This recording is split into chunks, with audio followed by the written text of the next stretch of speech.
भगवान बनना है, भगवान के बाजू में बैठना, भगवान बनने की वो कला आत्मसात करना, वो भगवान बनने की हैसियत अपने अंदर लाना। और अपना मंगलाचरण है कि तीर्थंकर बनना है तो साधु के सुमरण की करो चिंता, तीर्थंकर बनना है तो साधु के आहार की करो चिंता, तीर्थंकर बनना है तो साधु के विहार की करो चिंता, तीर्थंकर बनना है तो साधु के निहार की करो चिंता, तीर्थंकर बनना है तो साधु के बीमारी की करो चिंता, तीर्थंकर बनना है तो साधु के समय की करो चिंता, तीर्थंकर बनना है तो साधु के स्वास्थ्य की करो चिंता, तीर्थंकर बनना है तो साधु के आवास की करो चिंता। साधु समाधि पर अपनी चर्चा चल रही है। आप लोगों के बीच में साधु समाधि की बात करी थी, उस आहार की भी चर्चा करी थी कि किस प्रकार से आपका कर्तव्य होता है, किस प्रकार से आहार देना चाहिए। तो वो और आप लोगों के बीच में रख देता हूँ कि आप लोग आहार कराते हैं, कराना चाहिए और आपका कर्तव्य, लेकिन आहार कराते वक्त कम से कम अगर मान लीजिए आपको जिम्मेदारी मिली कि औषधि चलाना है तो इतना उसको आप औषधि को प्रचार प्रसार करके मत चलाइए, नहीं तो पूरी दुनिया समझती कि महाराज बीमार रहते हैं। लोगों की मानसिकता होती है माता जी महाराज बीमार रहते हैं, हमेशा औषधि चलती रहती है। तो वो औषधि सामान्य से आप दे रहे हैं तो वो औषधि वो निपुणता कहलाएगी कि किसी को पता भी नहीं चले और आप अंदर के अंदर दे दें। लेकिन आप अगर प्रचार प्रसार करके कर रहे तो आपके उसमें नंबर कम हो गए। वैयावृत्ति बहुत गोपनीय रूप से होती है। वो ऐसी वैयावृत्ति होती है कि उस वैयावृत्ति में ना साधु को विकल्प होना चाहिए ना किसी को विकल्प होना चाहिए, इस प्रकार की वैयावृत्ति होती है। दूसरा और एक बात, कोई भी चीज़ कभी आपको लगता है कि अगर मंगाना है तो इस प्रकार से मंगाएं कि साधु के कान में वो आवाज़ ना पड़े, घी लाओ घी लाओ घी लाओ, आप इस प्रकार से बोल देते हो तो जैसे महाराज घी ले रहे हो। तो आप उन शब्दों को देखें कि अब किस प्रकार से है, क्या है। तीसरी ये मतलब इस बात का विशेष ध्यान रखें, हम वो मंगा रहे हैं। तीसरा, अब मान लीजिए वस्तु गरम करके ला दो तो बहुत धीरे से करें। और सामग्री देते वक्त भी आप ये ध्यान रखें कि साधु के सामने से नहीं दें। आप दे रहे हैं वैयावृत्ति करने वाले ग्रास आदि दे रहे हैं तो आप बिल्कुल सामने से दे रहे हैं। इस चीज़ का भी आपको पूरा ध्यान रखना चाहिए कि धीरे से हम बोलें। कोई वस्तु परिवर्तित भी करना हो तो हम धीरे से परिवर्तन करें। ठंडा गर्म भी आपको लगता है ये अलग हटाना है, ये करना है, तो वो इस प्रकार से हो कि पता नहीं चलना चाहिए आगे पीछे वालों को भी। और साथ में एक और बात बोल देता हूँ कि जो लोग आहार देने जाते हैं उन लोगों का ये कर्तव्य होता है कि वो आहार देने गए, वहाँ पर आहार शोधने गए, आहार देने नहीं गए। जो साथ जाते हैं वो, ठीक है ना, तो उनका ये कर्तव्य होता है वो पीछे हट जाए। वो हमेशा क्या करे, दिलाने का काम करें, देने का काम कभी नहीं करें। मैं अपने जीवन की सत्य घटना आप लोगों के बीच में रख रहा हूँ कि जब मैं ब्रह्मचर्य अवस्था में था और जब नया था तिलवारा घाट में सन 2000 में मल्ली सागर जी महाराज जी के आहार कराने गया। और जब आहार कराने गया तो मेरे माध्यम से अंतराय आ गया। अंतराय आने के बाद चोको वालों ने इस प्रकार से मेरी गत कर दी जिसकी हद नहीं। तो उसी दिन मैंने सोच लिया। फिर महाराज जी ने हालांकि बाद में उन श्रावकों को बहुत डांटा कि ब्रह्मचारी जी तो अच्छा आहार कराने गए थे, उनके भाव ये थोड़ी थे। अब कोई चीज़ थोड़ी कि दिख जाए, नहीं दिखी, योग संयोग की बात है, तो उनमें भैया जी की कोई गलती तो थी नहीं। लेकिन आपने कितना भैया जी से उल्टा सीधा बोल दिया, पूरा उन पर ढोल दिया। आ जाते हैं, देखते नहीं हैं, दे देते हैं। अब सोचो, एक तो अंतराय पर फिर और आप इस प्रकार की खरी खोटी सुना रहे हो। तो हमने उसी दिन से नियम ले लिया। और हमसे जो ब्रह्मचारी हमसे जो जुड़ते हैं हम उनसे बोल देते हैं कि भैया आप आहार कराने गए हो, ठीक है ना, तो आप आहार कराओ, आहार दो मत। आपको आहार देना नहीं चाहिए, ध्यान रखना। जब तक महाराज जी स्वयं बुलाकर नहीं बोले तब तक आपको आहार देने नहीं। आपका काम सिर्फ ऑब्जर्व करना है, कब क्या चाहिए वो ध्यान रखो आप कि महाराज जी के लिए ये आवश्यकता है, हमें वो देखना है, चेहरा पढ़ना है, क्या आवश्यकता है उसको ऑब्जर्व करना है, उस व्यवस्था को बनाना है, व्यवस्था को बिगाड़ना नहीं है। आप लोग गए हो तो आपका कर्तव्य कि कौन हवा कर रहा है, उसकी ड्यूटी हवा करने की, कौन पोंछने वाला है उसकी ड्यूटी पोंछने की, कौन शोधने वाला है उसकी ड्यूटी शोधन की। सब अपने अपने हिसाब से आप बढ़ जाएं, लेकिन देने की चिंता आप अगर कर रहे हैं तो ठीक नहीं है। अगर अंतराय आएगा, कुछ भी गड़बड़ होगी तो उसमें दोषारोपण किस पे आएगा, आप पर ही आएगा। और दूसरी बात, बाहर से अगर कोई वस्तु आ रही है तो बाहर वालों को ये ध्यान रखना चाहिए, क्योंकि होता ये कि अगर बाहर की सामग्री में अगर कुछ आ जाता है तो पूरा प्रत्यारोप बाहर वाले पे आ जाता है। और वो ऐसा लगता है बाहर वाला, वो सोचता है अब जीवन में कभी आहार देने ही नहीं जाना। तो वो अगर आया है पूछ कर आए, बहुत अच्छी बात। दूसरी बात, अपनी सामग्री को पहले वो चौके वालों को दिखा दे, भैया तुम देख लो, अच्छे से समझ लो, नहीं तो आप देख लिया समझ लिया और कुछ हो गया तो आपका भी पूरा दिन खराब हो जाएगा। आपको भी लगेगा मैंने किया, मेरे माध्यम से उनने देख लिया, उनकी संतुष्टि होगी, उसके बाद आप आहार दो तो वो बहुत अच्छा रहेगा। इन चीज़ों का आपको विशेष आहार देते वक्त ध्यान रखना चाहिए। साधु परमेष्ठी के लिए जो वैयावर्ती करने जा रहे हैं, बहुत धीरे आवाज़ में कोई चीज़ मंगाना है, कोई परिवर्तन करना है, कुछ मालूम नहीं पड़ना चाहिए कभी कभी। और ऐसा भी आप लोग मतलब यानी कि कह देते हो कि ये महाराज जी ये बहुत अच्छा बना है, इसका मतलब यानी कि जो है आप टेस्ट तो करके देखो। ध्यान रखना, साधु टेस्ट के लिए आहार करने नहीं गया, साधु सिर्फ वैयावृत्ति या अपना स्वयं की दिनचर्या को चलाने के लिए आहार करने गए। टेस्ट आप बोलोगे तो वहीं आपके भी नंबर कम हो गए, और अगर साधु लेता है तो साधु के नंबर भी कम हो जाते हैं, ये ध्यान रखना। तो आप ये क्यों बोलते हो महाराज जी बहुत टेस्टी बना, लेके दे देखो एक गिलास, आप उसी शब्द को बदल दो ना, महाराज जी स्वास्थ्य के लिए लाभकारी रहेगा ये, इतना बोल दो। इससे आपकी साधना बहुत अच्छी होगी, इससे आपकी सामायिक बहुत अच्छी होगी, इससे आपके परिणामों में निर्मलता आएगी। महाराज जी अनुकूल है शरीर के, आप टेस्ट की जगह इतना कह दो ना, अनुकूल है शरीर के, ये इससे आपकी अनुकूलता रहेगी। महाराज जी ये मौसम के अनुकूल है, ये शब्द आपको बोलना चाहिए, लेकिन आप क्या बोल देते हो, ये आप समझना आपके भी नंबर कम हो रहे हैं और फिर ज़बरदस्ती आप हमें दे रहे तो हमारे नंबर भी कम होते हैं, मजबूरी में लेना पड़ता है। तो और साथ साथ में अब आप एक शब्द और यूज़ कर लेते हो, आप ये कर लेते हो यूज़, महाराज जी हमने तो आपके लिए ही बनाया था, महाराज जी अब आप लोगे तो अब ठीक नहीं है, अब आप लो, बिल्कुल ठीक नहीं है, ऐसा आपके लिए ही बनाया था, ये कहना भी दोषपूर्ण है। आपको ऐसा नहीं करना चाहिए, आपके लिए ही बनाया था। तो अगर वो लेते हैं तो हमारे निमित्त से बनाया हुआ आहार, आप साधु के निमित्त से, अतिथि समविभाग के निमित्त से, लेकिन आपके ही, जहाँ आपका आ गया वहाँ आपके नंबर कम हो गए, तो वहाँ अपने नंबर आपको कम नहीं करना चाहिए और हमारे भी नंबर कम हो जाएंगे उसमें, अगर हम इस प्रकार से उस आहार को ग्रहण करेंगे। तो इन विशेष बिंदुओं का, इन विशेष बातों का आपको आहार देते समय विशेष रूप से ध्यान रखना चाहिए। और कल भी कहा था, आज फिर कह रहा हूँ कि मैंने बनाया है वही चले, इसकी आपको अंदर से हटवादिता नहीं रखना चाहिए। जो साधु के अनुकूल है वो चले, अगर ये अनुकूल है तो ये चले, इस प्रकार से संयोजना बनाओगे तो पुण्य इकट्ठा होगा। नहीं तो पता चले आप वहीं लड़ रहे हैं, वहीं झगड़ रहे हैं, उसमें और मेरा चल जाए, मेरा चल जाए, इसमें ही आपको विकल्प हो रहा है कि हमारा तो चला नहीं, उनका चल गया, इसमें भी विकल्प। और दूसरी आहार विज्ञान की प्रक्रिया पुण्य बढ़ाने की प्रक्रिया है, आद्रो ध्यान करने की प्रक्रिया नहीं है कि इन क्या हो गया, उन क्या नहीं हुआ, हमने पहले से चौका लगाया था, पहले हमारा नंबर था, नहीं। अब जिसका पुण्य होता है, मैं आपको प्रैक्टिकली बता रहा हूँ कि कभी कभी मैं सोच के जाता हूँ कि मुझे वहाँ जाना है, उसके बाद कदम नहीं रुकते हैं, विधि नहीं है, मन में विचार किया और उसके बाद सोचा भी, लेकिन कदम भी तो रुके, सामने वाले का पुण्य भी तो हो, वहाँ कदम नहीं रुकते और आगे बढ़ जाते हैं। बहुत बार ऐसा भी होता है, भावना होने के बाद भी कदम नहीं रुकते हैं, ये निमित्त नैमित्तिक है। तो अब ये समझो कोई महाराज जी का कोई विकल्प नहीं होता है, अब विधि भी मिलना चाहिए। बहुत बार विधि होती है, उस विधि के अनुसार निकलते हैं, और विधि होगी तब हो पाएगा। तो उसमें हमें आदरो ध्यान नहीं करना चाहिए कि उनके यहाँ हो गए और हमारे यहाँ नहीं हुए, आप क्या हुए हैं ये मान के चलना। और आचार्य श्री जी इस बात को बोलते थे हमेशा कि जिसके यहाँ जितने लेट आहार होंगे वो उतना पुण्यशाली व्यक्ति है।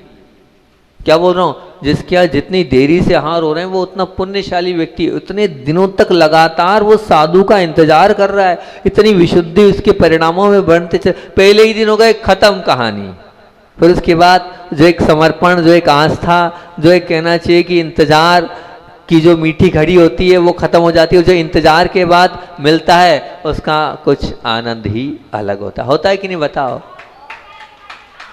तो कैसी खुशी होती है, कैसे आंसू गिरते हैं, कैसा अहोभाव होता है, कैसा आदर भाव होता है। सोचो तो आपका अतिशय पुण्य है कि अगर देरी से हुआ तो और अच्छा, पहला तो देरी से होने वाले क्या पुण्य ज़्यादा होता है। अपन उसमें आद्रो ध्यान करके उसमें नंबर कम कर लेते हैं, अपने आप को हम अपने परिणामों में क्या कर लेते हैं, आद्रोत परिणाम कर लेते हैं। नहीं, बिल्कुल नहीं, उस प्रक्रिया से आद्रोत ध्यान की ओर आपको बिल्कुल नहीं जाना है। अपने परिणामों की निर्मलता के लिए वो प्रक्रिया है, परिणामों की विशुद्धि के लिए वो प्रक्रिया है, ना कि कर्म की बांधने की वो प्रक्रिया है। इन सब बातों का ध्यान रखना। आहार हो चाहे नहीं हो, लेकिन अगर आपने शुद्ध भावों के साथ लगाया है तो पुण्य तो आपने कर ही लिया है, ये मान के चलना।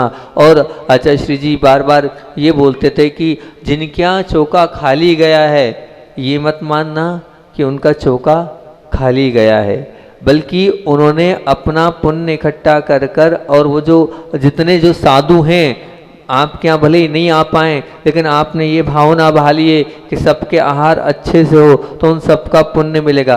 बोले आचार्य श्री कहते थे, बोले जिसके यहाँ हुए उसको एक साधु का पुण्य मिलेगा। ये गुरुदेव के शब्द, गुरुदेव की वाणी आपके बीच में रख रहा हूँ।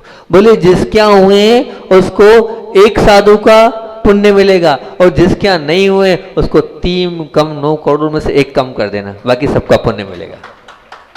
ये गुरुजी कहते थे कि जिसके यहाँ हुए हैं उसको एक साधु का पुण्य मिलेगा, और जिसके यहाँ नहीं हुए हैं उसके यहाँ बोले 1 साधु कम कर देना। मतलब जिसके यहाँ हो गए, मतलब जिसके यहाँ नहीं, मतलब जिसके यहाँ नहीं हुए हैं क्या होगा, 3 कम 9 करोड़, और जिसके यहाँ हुए हैं 3 कम 9 करोड़ कम कर देना, सिर्फ 1 साधु का मिलेगा। अब बताओ आप खाली वाले ज्यादा महत्वपूर्ण कि भरे वाले?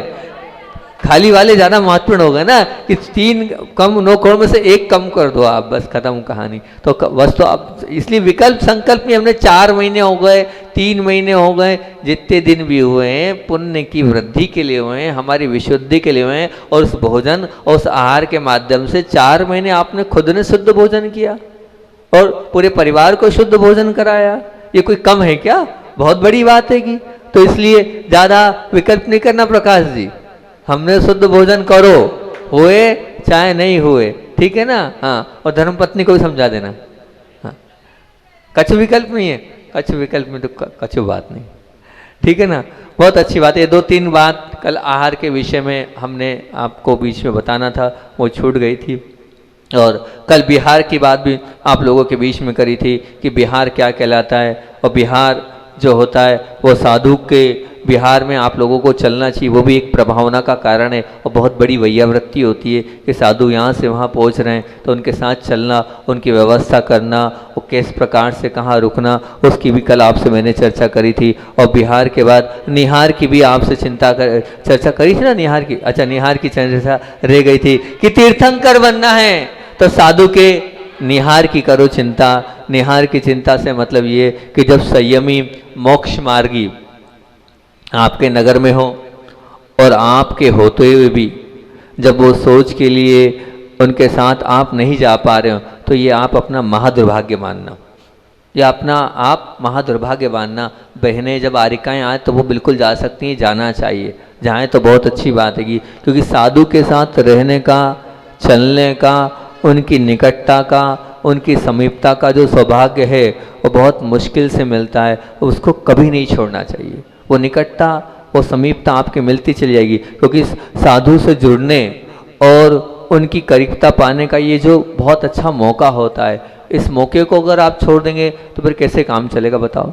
क्योंकि निश्चित रूप से मानना कि साधु को जंगल जाना है, उसके लिए साधु को सोच के लिए आना, आप इंतजार कर रहे हैं ऐसा तो ठीक है, लेकिन साधु आपका इंतजार कर रहा है तो आप बहुत बदकिस्मती महादुर्भाग्यशाली हैं। आप इंतजार करें, ये आपका पुण्य है। एक एक घड़ी, एक एक समय, 10 मिनट पहले भी अगर आप पहुंच गए, मान लीजिए महाराज जी 6:15 पे जाते हैं और 6 बजे भी आप आकर खड़े हो गए, तो वो 6 से 6:15 लेट भी 10 मिनट हो रहे हैं तो पुण्य है। और लेकिन लगता है महाराज जी को जाना है, क्योंकि वो पूरा ट्रैफिक वाला मामला है, इतना सारा रोड है, वहाँ अकेले कैसे जाएं, और अकेले भी आपने भेज दिया, कुत्ते आदि होते हैं और भी अन्य चीज़ें आदि होती हैं, तो उन सब चीज़ों के साथ अब साधु अकेला जा नहीं सकता। वैसे तो आवश्यकता नहीं है आपकी, लेकिन लोक लाज और व्यवहारिकता को देखते हुए साथ 1-2 लोगों को होना बहुत ज़रूरी है, बिना उसके जाना नहीं है। और उसके बावजूद अगर 10 सेकंड भी अगर साधु आपका इंतजार कर रहा है तो ये मान के चलना आप महादुर्भाग्यशाली। आपके ऐसा कोई जो है पुण्यहीन व्यक्तित्व नहीं है जो साधु आपका इंतजार कर रहा है। कभी हमारे कारण साधु का इंतजार नहीं करना चाहिए, ये बात निश्चित रूप से मान के चलना। हम तो कर लें, लेकिन हमारे गुरु हमारा इंतजार कभी ना करें। अगर हमारे गुरु हमारा इंतजार कर रहे हैं तो अभी हमारे जो हैं दिन इतने अच्छे नहीं हैं, अभी हमारी जो कहना चाहिए वो पाप की श्रृंखला इसके माध्यम से बढ़ते चले जाएगी। ध्यान रखना, जैसे भगवान की शोभा यात्रा निकली है, निकलती है, आपने देखा होगा, और सभी लोग साथ चलते हैं। शोभा यात्रा जो होती है उसमें साथ चलने को बहुत अच्छा माना जाता है। उसी प्रकार साधु भी पंच परमेष्ठी में आते हैं, साधु भी पंच परमेष्ठी में आते हैं। तो साधु के साथ भी आप चल रहे हो तो एक प्रभावना का कारण बनता है। एक चारों ओर जब उसको देखते हैं तो ऐसा लगता है कि बहुत अच्छा, बहुत अच्छा, कितने सारे लोग वो चल रहे हैं, उससे अपने आप में यूं ही बिना उसके प्रभावना होती चली जाती है। और जब हम एलोरा में थे तो एलोरा का बड़ा ऐतिहासिक चतुर्मास रहा है, क्योंकि साधना भी बहुत हुई वहाँ पर और प्रभावना भी बहुत हुई वहाँ पर, और बहुत लोग वहाँ जुड़े। महाराष्ट्र की धरती का वो प्रथम चातुर्मास हमारे जीवन का था। हम तो सोच रहे थे कि एलोरा में गए हैं और वहाँ एलोरा में किस प्रकार से क्या होगा, कैसे होगा, लेकिन वहाँ जब पहुँचे और पहुँचने के बाद जब वहाँ चातुर्मास किया तो वहाँ पर जितना अध्ययन और जितना स्वाध्याय वहाँ हुआ, हर समय स्वाध्याय हुआ। आहार के बाद भी क्लास, और सोच पे हम जब जाते थे तो असल में क्या है, 2 किलोमीटर ऊपर, हम ऊपर 2.5 किलोमीटर ऊपर जाते थे क्षेत्र पर, और क्षेत्र पर वहाँ पर बड़े बाबा के दर्शन, वहाँ जो पार्श्वनाथ भगवान है, जो सबसे बड़े महाराष्ट्र के भगवान हैं, उनके दर्शन करने जाते थे। तो तब भी साथ साथ जाते थे, और जब साथ साथ जाते थे तो पूरी युवा वर्ग की टीम और पूरी बहनें, पूरी 20, 25, 15, 20 जितने लोग होते थे वो पूरे जाते थे। तो पूरे रास्ते में जाते वक्त स्वाध्याय और आते वक्त स्वाध्याय, आधा घंटा वो, आधा घंटा ये, वो 1 घंटा 40 मिनट 35 मिनट जितना मिलता था उतना वो पूरा स्वाध्याय चलता था। विकथा कुछ नहीं, आओ तब भी स्वाध्याय, पूरे क्वेश्चन आंसर चलते थे, प्रश्न उत्तर चलते थे। पहली जाते वक्त हम पूरा समझाते थे, आते वक्त हम पूरा पूछते थे, एक एक से पूछते थे, रिवाइज करते थे, सब एक एक करके सब बताते थे। वहीं के वहीं हम वो पूरी चीज़ें रटा देते। जंगल सोच जाते समय ही सोचो आप पूरे लोगों को। इस प्रकार का पूरा एलोरा में चला। आहार के बाद भी जो रात को विशेष होता था, कर्म कैसे करे या जो बिंदु होते थे, वो बहनों की चिंता रहती थी। आप पुरुष वर्गों को पढ़ाते हो, आप रात में वहाँ पर अच्छी अच्छी बातें हो जाती है, तो उन लोगों के लिए रात दोपहर में जब 12 बजे आहार के बाद 2 दिन में एक बार लगता था, वो भावना उनकी होती, दूसरे दिन में लगाओ। हमने कहा दूसरे दिन हम यहाँ तो फिर भी समय दे रहे हैं, वहाँ 9:30 के बाद लॉक, 9:30 के बाद हम गायब हो जाते थे, किसी को नहीं मिलते थे। यहाँ तो फिर भी रोज़ की रोज़ 11, 11:30 बज जाती है, कितने ही करूँ, लेकिन वहाँ 9:30 के बाद सीधे अपने आप ऐसे ध्यान कोई दुनिया नहीं ढूंढ सकती हम कहाँ गए थे। ऐसी वो वहाँ की एलोरा की अलग ही विशुद्धि थी। वहाँ के लोग भी चाहते थे महाराज आप साधना करो, आपको परेशान नहीं करेंगे, लेकिन यहाँ के लोग चाहते ही नहीं है। यहाँ के लोग तो आके बैठ जाते हैं। उपवास वाले दिन और ज़्यादा परेशान करते हैं, आहार वाले दिन तो ठीक है, उपवास वाले दिन और ज़्यादा भीड़ रहती है, हैरान परेशान हो जाते हैं।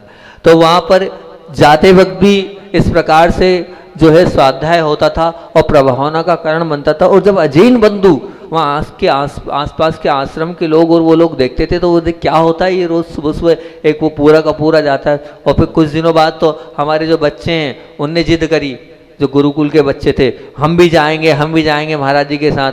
तो फिर क्या हुआ, हाँ ठीक है, रविवार के रविवार पूरा जमाम 200 बच्चों के साथ जाते थे हम। और फिर कुछ दिन बाद हमारे महाराज ने कहा, बोले ऐसे नहीं जाएंगे, बैंड बाजे से जाएंगे हम। अब सोचो, जंगल भी जाते थे तो बैंड बाजे से 200 बच्चे पूरे धूमधाम के साथ रविवार के दिन जाना भी, और फिर उसके बाद वहाँ फिर जाते थे, पूजन भी चालू कर दी। फिर एलोरा वहाँ भगवान के ऊपर पार्श्वनाथ भगवान पूजन, और आते थे भी बिल्कुल ढोल धमाके के साथ आते थे। ऐसी प्रभावना के साथ वहाँ का जो एलोरा का वो अलग ही माहौल था। तो ये आप कर सकते हो, आप समझो इस चीज़ को लेकर कि जब गुरुदेव जा रहे हैं तो उनके साथ जाने की हमें भी चाहिए कि हम भी जाएं, और हम भी इस प्रकार से मौका बिल्कुल ना छोड़े। अभी तक वृद्ध लोगों ने आज तक कभी पीछे मेरी ना ली है ना दी है, ये पूरा इतिहास है। सबसे जब मैं वहाँ पर था रामटेक में, तो रामटेक में 27 वर्ष की उम्र वाले जब सज्जन को पीछे मिली तो आचार्य श्री जी ने वापस बुलाया। बोले गलत नाम तो नहीं हो गया? क्यों? बोले तुम्हारी उम्र कितनी है और तुम्हारी धर्मपत्नी की? बोले मेरी 28 वर्ष और धर्मपत्नी की 25 वर्ष। बोले सब समझ लिया, दुर्लभ की पीछे लेना सहज नहीं है? बोले हाँ सब समझ लिया। कर लोगे? हाँ कर लेंगे महाराज जी, आपका आशीर्वाद चाहिए। तो अभी तक की पीछी जो है यंग लोगों ने ही लिए, और यंग लोगों के लिए कुछ नियमों के परिवर्तन हो जाते हैं। ऐसा नहीं है कि नियम परिवर्तित नहीं करेंगे हम, तो जो उम्र के हिसाब से इतने हम कठिन और इतने हार्ड भी नहीं है, ठीक है ना। नाम भले हमारा ये रख दिया गुरुजी ने, पर इतने दुर्लभ नहीं है, सरल भी है और सहज भी है। नियमों के मामले में हैरान परेशान और आपको कष्ट में नहीं डालेंगे। तो जो नई पीढ़ी है या जो नया वर्ग है वो भी चाहता है, अगर पीछे के लिए जुड़ना चाहता है तो हम दे पाएँ या ना दे पाएँ, ले पाएँ या ना ले पाएँ, लेकिन आप दे तो सकते हो। देने का अपने आप में एक बहुत बड़ा महत्व होता है। आपको तो पीछे देने का तो आचार्य भगवंत कहते थे, आचार्य भगवंत से ज़्यादा तो हमने पूज्य प्रवचन सागर जी के मुख से सुना, बोले आगम में कहीं नहीं आया है पीछी लेने का। क्या बोल रहा हूँ, ध्यान से सुन लो। आगम में कहीं भी नहीं आए हैं पीछी लेने का। ये प्रथा आज की है, ये प्रथा जो है अर्वाचीन नहीं है, ये प्राचीन प्रथा नहीं है, आज की 150 साल की प्रथा है। बोले उपकरण दान का महत्व है, पीछी देने का महत्व है। पीछी लेने का महत्व नहीं है, पीछी देने का महत्व है। तो बोले पीछी देना अपने आप में बहुत महत्वपूर्ण होता है। क्यों? क्योंकि साधु को उपकरण दान का आगम में कथन आया है। जिस चीज का आगम में कथन आया है वो कार्य होना चाहिए ना। तो अब उपकरण दान का जब कथन आया है कि दान दिया जाता है तो पहले दान दे। और निश्चित ये मानना हमारे संघ की परंपरा है, जो पीछे ले लेता है उसको पीछे देने को नहीं मिलती। जो पीछे ले लेता है उसको पीछे देने को नहीं मिलती है। अगर एक बार आप पहले पीछे दे लो और फिर उसके बाद, क्योंकि देने में नियम कम और लेने में नियम ज़्यादा, ये संघ की परंपरा है। तो अब इस संघ की परंपरा के अनुसार देने में कम है तो नई पीढ़ी तो कम से कम देने को तैयार हो ही सकती है और देना भी चाहिए। देने के लिए अपना प्रयास करना चाहिए। क्या भावना है? थोड़ी बहुत एडजस्टमेंट आप करो, थोड़ा बहुत एडजस्टमेंट हम करेंगे, थोड़ी शुरुआत अब आप करो, थोड़ी शुरुआत हम करेंगे। नई उम्र से तात्पर्य ये नहीं है कि आप कर सकते हो, है ना। तो थोड़ी शुरुआत आप करो और थोड़ी शुरुआत हम करेंगे तो निश्चित रूप से आपको पीछे देने का तो सौभाग्य प्राप्त हो ही जाएगा। साल भर तक महाराज जी अपने पास उस पीछी को रखेंगे और उसके माध्यम से परिमार्जन करेंगे, तो अब वो सब पुण्य का पूरा सहभाग्य था। लेकिन एक बात खुली और स्पष्ट कर दूं कि मेरे साथ ये रहा है जब से गुरुदेव ने मुझे अलग किया। और प्रथम चातुर्मास बामोरा में हुआ, बामोरा वाले बैठेंगे। जब बामोरा में हुआ तो अब बामोरा का पहला प्रवचन ही मेरा था। मैं किसी एक से जुड़ने नहीं आया हूँ, मैं पूरे बामोरा से जुड़ने आया हूँ। और इस बात को लेकर तो मैंने कहा, अब जब पीछे की बात आई तो इतने सारे नाम, तो मैं बड़ा कंफ्यूज हो गया क्या करूँ। एक दिन पूरी सामाई बिगड़ गई मेरी, एक दिन पूरी रात में नींद नहीं आई। आखिर मैं किसको पढ़ूँ, किसको करूँ, इतने सारे नाम सब मेरे हैं, कोई पराया नहीं है। किसके साथ में इसको दूंगा तो मुझे लगता है उसने ऐसा किया, उसको दूंगा तो उसको ऐसा है। सब अपने हैं, सबने हमारे लिए समर्पित है। ऐसा नहीं कि सबके लिए हमारी आंख से आंसू है, ऐसा कोई नहीं कि किसी एक की आंख से आंसू है। जब बिहार बामोरा से किया तो बामोरा से जो बिहार किया था, उस बिहार में जब बिहार हुआ तो वो पूरा का पूरा जितना वो जो बामोरा में जितने लोग बैठे थे सबकी आंख से आंसू थे। मुझे लगा कि मैंने 4, 5, 6 महीने यहाँ रह के कुछ कमाया है, गवाया कुछ नहीं। गुरुदेव ने कहा था कमाना तो कमाया। एक एक बच्चे, छोटे से बच्चे से लेके बड़े बच्चे तक, असल में उस वक्त मेरे आंख से आंसू आ गए थे गुरुदेव को याद करते वक्त। तो जब मैं रो दिया, वो तो पूरी की पूरी वो जो प्रवचन सभा है, पूरा प्रवचन मंडप है, वो पूरा का पूरा रोने लग गया। सबकी आंख से आंसू थे। और वो 2-3 मिनट की क्लिपिंग तो बहुत ज़्यादा, हमने उसको रुकवा दिया कि ऐसी क्लिपिंग मत चलाना, नहीं तो लोग उसको लेकर अन्यथा रहेंगे। इस प्रकार की पूरा पांडाल रो रहा है और सब ऐसी आवाज़ आ रही है और पूरा माहौल ही अलग था। जब बिहार करके हम एक गाँव में गए तो वहाँ रुके, तो वहाँ पर सब बहनें और सब बच्चे रो रहे थे। और जो रो रहे थे तो वो एक वहाँ के सज्जन आके बोले महाराज आप में ऐसा कहा है, आप ऐसा कहा बोल देते, सब आपके पास आते रोते और चले जाते हैं, रोते आप चुप कर रहे हो। जैन महिलाएं थी वो, बोले आप क्या कर रहे हो? तो मैंने हम कुछ नहीं कर रहे हैं। तो बोले ऐसा क्यों? हमने कहा यहाँ इनके यहाँ 6-7 महीने रुक गए थे, इनका और हमारा इतना लगाव हो गया है, इतना अंदर से प्रेम और वात्सल्य इनका हमारे प्रति हो गया, इसलिए। बोले ये रो रहे हैं और आप नहीं रो रहे हो। हमने कहा उनका काम रोने का है, उनकी भक्ति, हम थोड़ी रोएंगे उनके लिए। तो इस प्रकार की भक्ति और आराधना। तो अब बात चल रही थी पीछे की, क्या करा जाए पीछे के लिए। तो पीछे के लिए क्या किया जाए, तब अपने आप मैंने सच बता रहा हूँ आचार्य भगवान को याद किया, आचार्य श्री किसको चॉइस करूं, आप बताओ। एक माला फेरी और अपने आप उत्तर आए। जब मैं उलझता हूं तो मेरे गुरु को याद करता हूं, मेरे गुरु अपने आप मुझे समाधान दे देते। तो गुरुदेव ने वहां से समाधान भेजा कि दुर्लभ चिंता मत करे, तू तो सबका नाम ले, सबको नियम दे, सबको जोड़ ले और उसमें से निकाल दे, जिसका पुण्य होगा उसका निकल जाएगा।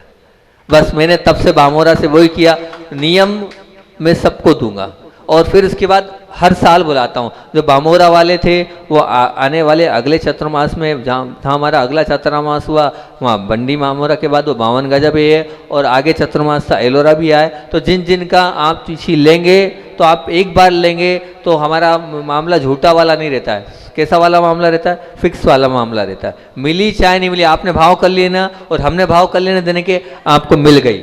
हमारा धर्म भाव प्रदान है, द्रव्य प्रदान नहीं है। कौन सा धर्म है?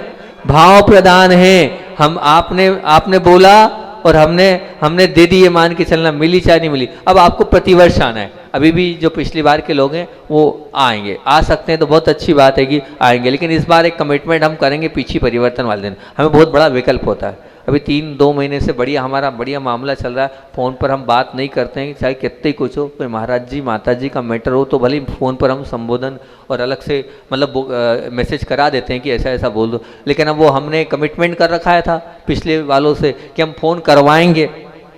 तो इस बार हम खुला कह देंगे पीछी परिवर्तन वाले सब दिन आएंगे। अब आगे से फ़ोन करवाएंगे नहीं, आपको पता करना है किस दिन पीछी परिवर्तन है। चलता है हर बार मैं हैरान परेशान रहता हूँ, फ़ोन लगाओ फ़ोन लगाओ फ़ोन लगाओ। अब हमारे पास तो कोई फ़ोन है नहीं, दूसरे के सामने हाथ पैर जोड़ो, बोलो, निवेदन करो, भैया ये नंबर है, एक कागज़ रखो।